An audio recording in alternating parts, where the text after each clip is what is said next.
Right everyone, WeaponCollector here. Just thought I'd do a tag video about 3 time travel films. So I thought I'd do, the ones I've picked are Time Changer, Timeline and Just Visiting.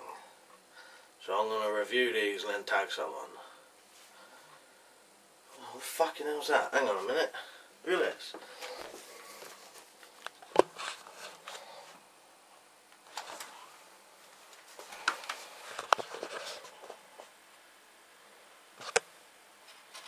The fucking hell is that? Like there's some fucking person out there. WC. Can't watch that. It says WC.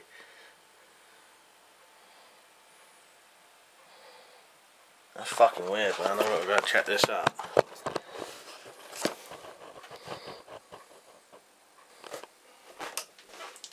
Right, I'm back in a minute. I need to see what the fuck that was.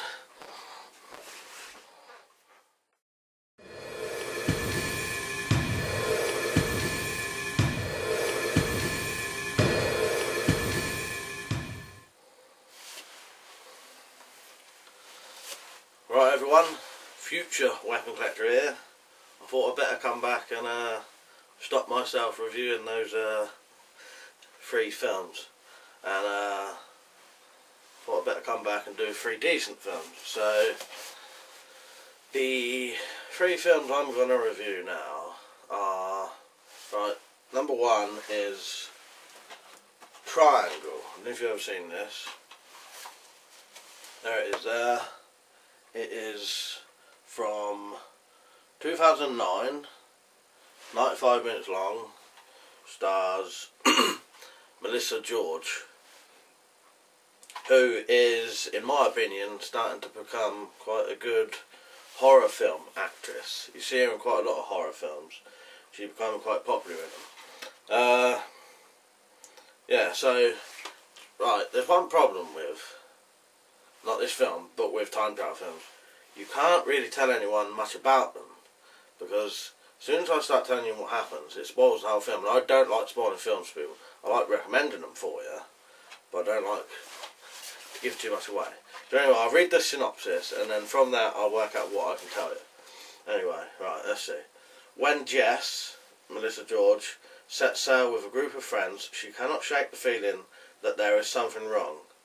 Then the yacht hits a storm and the group is forced to board a passing ocean liner, a ship Jess is convinced she's been on before. Although it appears deserted, they soon find they are not alone. Someone is intent on hunting them down one by one, and Jess unknowingly holds the key to end the terror. Right, I'll give you a bit of an idea of what happens, right? So, she gets up and she's going on a boat trip with some friends, and while they're on the boat trip, a storm happens, great big horrible storm, quite pretty good effects. It looks like quite a horrible storm. Turns the boat over, they all think they're going to die, and then this weird deserted ocean liner comes along. So they get on, and she sees someone up there, but you don't see who it is, and then weird shit starts happening, and people start dying, and basically she keeps getting the blame for it and can't work out why. So yeah, without giving too much away, because I don't want to give you too much away, that is Triangle. Definitely worth watching, and a pretty good time travel film. Right, so that's Triangle. The next 2 I don't actually have on DVD to show you the cases, so I may show you a picture.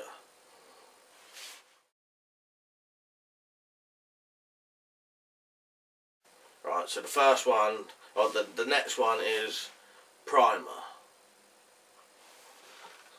Right, so that was the case for Primer, and Primer's a very good time travel film, but don't expect it to be a sort of a thriller or anything. It's nothing like that. It's more like it's almost like a documentary, like it's sort of real. It's obviously not, but you know what I mean. You know it's a time travel film from early on, so it doesn't really spoil it if I tell you too much about it. But a couple of blokes who invent machines and that, and they accidentally make a time machine. They don't realise it's a time machine at first, but they keep putting in things in it, and they notice when it comes out. Like, I think they put a watch in, and they notice that when it comes back out after a minute, it says it's been in there for 22 hours. And then they notice that when they put these little eggs in, it's not an egg, it's like an empty egg, you know, like a Kinder egg sort of thing. When they take it out, it had grown some fungus in there. And they took it to a scientist and realised that it would take 2 years or something for that to grow.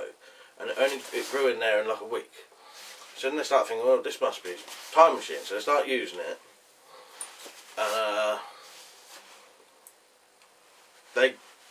They go back a lot of time to do it, and they're going to try and get some money. You know, they're going to do stocks and that. But the one thing about it, they go back so many times, you can't make sense of it anymore. They even do a map. And I'll tell you about it, and it's quite an unconventional time travel as well. It's a bit unusual. What you do, you go to the machine. I'm sure this is how you do it, I can't remember. Go to the machine, you press a button and set a timer for say 15 minutes. In that 15 minutes, you're going to get out of the box. So you have to hide somewhere, you know, you have to go a different place.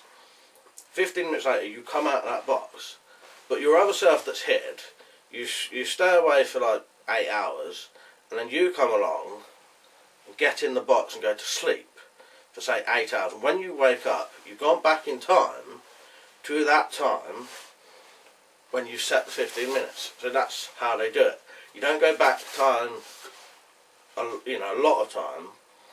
I think it all depends how much you are sleeping there for. But yeah, that's Primer. Like I said, don't expect action or anything like that. But still, great film, really good. Yeah, that's one of the best time travel films I've seen. But for different reasons, you know. Right, so that's Primer. Definitely worth watching. The next one is Time Crimes.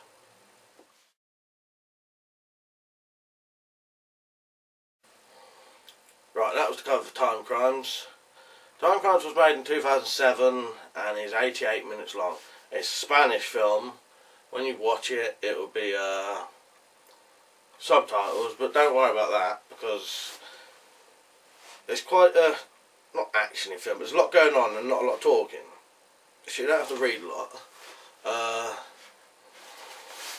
Yeah, I've told you it's Spanish. 2007, 88 minutes long. Right, so Time Crimes.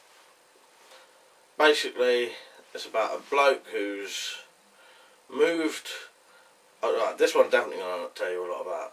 Right, he's moved home anyway, and he's messing around in his house. You know, they're just putting their furniture in, and he likes sitting outside with some binoculars, just looking around. I'm going to miss little bits out. So, and he's looking across at some woods, and he sees a woman stood there, just like that, and then she takes her top off and shows her breasts, and he sort of gets all, you know, his wife distracts him at that point, and then when he looks back she's disappeared, and he thinks, what's going on? So he ends up going up into the woods, searching for this woman, and he sees her laid on a rock, completely naked, and he starts creeping up. First of all, he fell over. It's actually got some good comedy bits, yeah, as well. But he's creeping over there.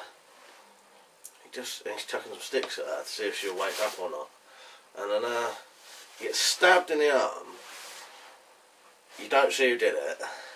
He's running off down the woods, hides behind a tree. And he keeps looking around to see who's following him. And he looks round. And you see some horrible sort of bloke with a great big long black jacket on, with bandages all around his face. And he keeps looking around with his binoculars. He's looking at him with his binoculars.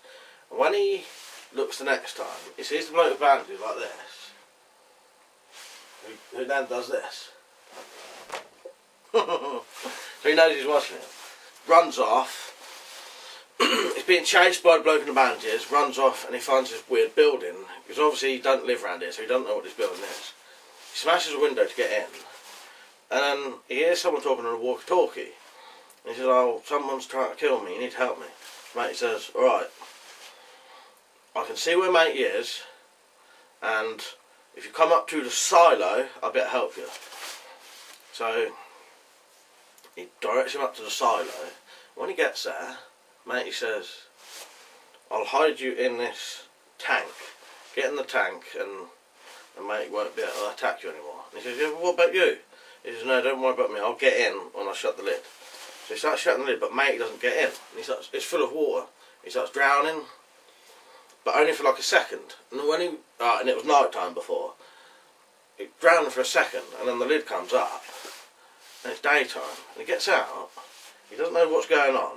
He gets out and walks out of the building, and he's thinking, what else is going on? Was it daytime in 1 second? He picks his binoculars up, looks across the way, and sees himself sitting in the deck chair that he was sat in, watching the woman. And then Mate comes out of the silo and says, and tells him he's time travelled basically. He's only time travelled a couple of hours. So that's where I'm going to stop that. That is it. That's about 25 minutes into the film, that. So that is Time Crimes, or as its Spanish name is, Los Chronocriminales.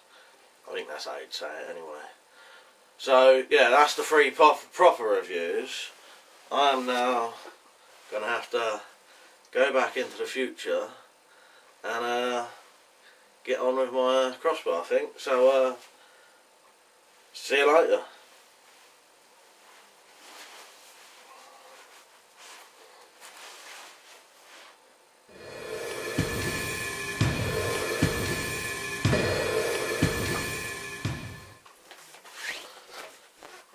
God, that's fucking weird. I don't know who the fuck that was. Found this letter outside in the letterbox. That's obviously me, WeaponCollector. Don't know who it's from. Let's have a look. It says, do not review those films. Just upload footage on camera and tag Vampire, VidKid67 and Cakes is Cakes, and anyone else who wants to be tagged. Don't know what that means. Very strange. I'll just upload this footage now and we'll see what comes up. Don't forget to visit my blog. Oh, just before I go, I was looking on the internet the other day and I found some stuff about buying parts to make a so-called time machine. I'm going to try it out. Don't know whether it'll work or not. Worth a try. It's very cheap. Yeah, so yeah, I hope you enjoyed the video, whatever it's going to be. See you later.